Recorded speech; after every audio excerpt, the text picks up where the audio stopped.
Hello everyone, this is my review of the hearing aids, Lexi B2 hearing aids. Um, I've had hearing aids before a few years ago. They didn't work out too well for me. There was technical problems with it, so I returned them. My hearing wasn't too bad back then, but it's progressively gotten worse. But as we all know, hearing aids are extremely expensive, especially here in Canada. Now, lately, as we all know, that they've changed the legislation in the United States that allows over-the-counter hearing aids. And so, on a recent trip to the U.S., I bought a pair. Now, these are some of the B2s are some of the more expensive ones on the market. There's a few more, but there's quite a few that are cheaper, but they're still far cheaper than prescription ones. My wife has a pair, and she paid $3,600 for them, and I paid $1,300 Canadian for them. So far, they've worked really well for me. I don't have overall that bad of a hearing, but I have poor hearing in higher frequencies. And so what I found is that tends to create a problem, especially with people who have quiet voices. Missing out on conversation. You do a lot, even though you haven't really heard what they said. And with my granddaughter, with her high little piping voice, it can be very difficult to understand what she's saying sometimes. So I knew it was time to get another pair of hearing aids. And it's like, again, when I was down in the U.S., I saw these for sale. Did some checking on them, see what they're like, and they seemed okay. So I thought I'd give them a shot. They work well. Conversations, especially now, no longer have a problem. I can hear people, even if they're speaking relatively quietly. If you're attending a meeting, a group, and somebody's on the other side of the room, you can hear them quite clearly. And so that's in terms of my own needs. They do the job. They really do.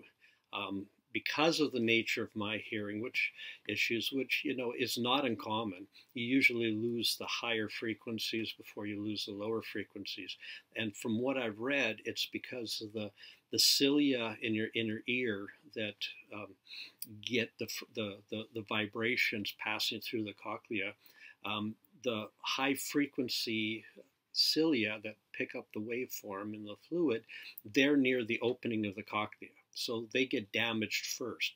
The base ones are way round and round in the end of it. And so those ones actually, they don't get so much energy from high noises. And so over the years with power tools and music, excessively loud music, etc., the ones near the entrance to the cochlea get damaged first, so your high frequency hearing response, declines.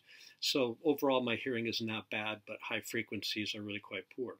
So what that means with these hearing aids is that I've got the treble turned up quite loud, quite high, right? While the overall volume is turned fairly down, I think up 20% or something like that.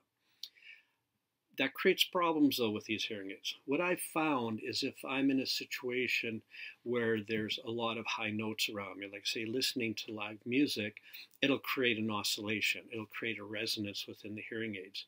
It's like, say you're hearing a truck backing up going beep, beep, beep. These things will go beep, beep, beep. And the other night I was listening to a jazz band on the streets, and certain notes that they'd play would go in these hearing aids, and I found turning them all the way down didn't actually get rid of that. The only way to stop them from oscillating with high frequencies is to turn the treble significantly down, probably half of what I had it before. And the consequence of that is that the reason that I bought them for is kind of nullified a bit in terms of, I want the high frequencies boosted so that I can hear things more clearly. These seem to react to it.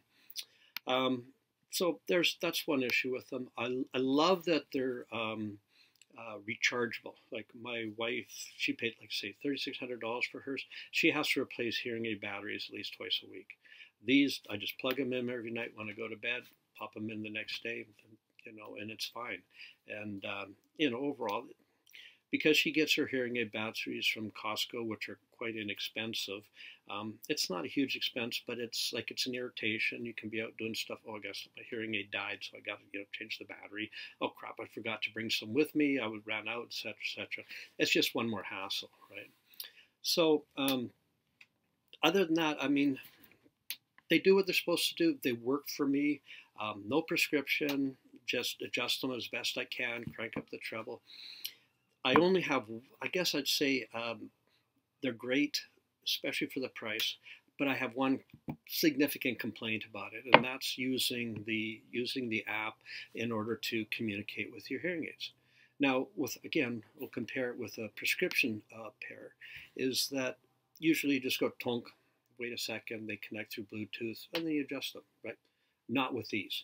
Now, here, let me show you what you have to do in order to adjust your hearing aids.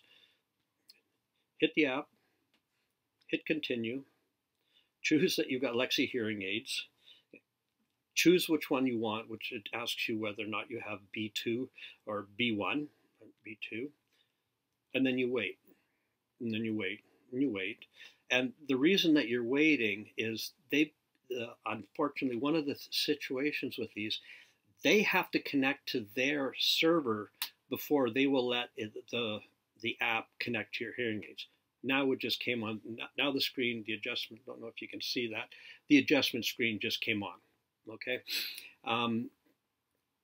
Having to tap through 4, 5 pages and then wait while it connects to servers somewhere in the world and then connect to your phone, especially like if you're out socializing with somebody, it said, oh, hang on, I got to adjust my hearing aid.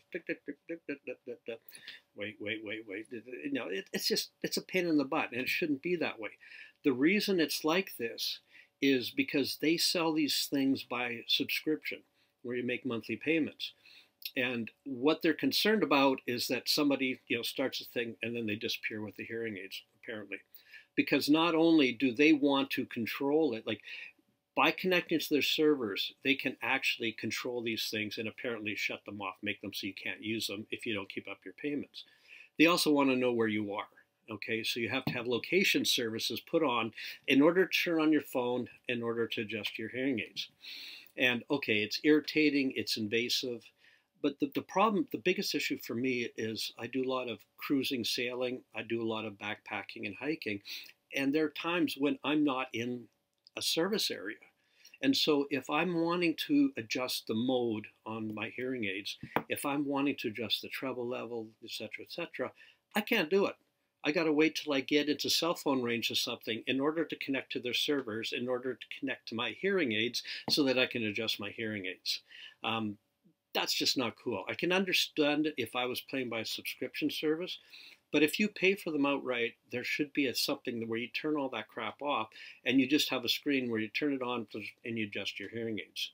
As the way it is now, no matter where you are, you have to connect to Lexi in order to adjust your hearing aids. And I'm actually considering returning these, even though they work really well for me, other than the few issues I mentioned. The fact that if I'm out of service area, I cannot adjust my hearing aids other than volume and turning them off and on, and that's a problem. Like for example, when we were traveling through the U.S. and in some remote areas, you have roaming fees using your cell phone in the United States. Well, so then I had to connect, pay $14 in order to adjust my hearing aids while I was in the U.S. And it shouldn't be that way. But anyways, so yeah, other than that, if you're an urbanite and you spend all your time in in a city, you always have internet, and you don't mind, through all the different screens and having to connect to Lexi and all the rest of it, they work. They really work. They work quite well. I just think for the price point, because these aren't the cheapest ones. If these were $300, $500 ones, you could, okay, etc. But these are amongst the most expensive ones you can buy, and you still have this kind of nonsense. I'm not so sure about that. But anyways, so that's what happened with me with these, and I hope that helps you.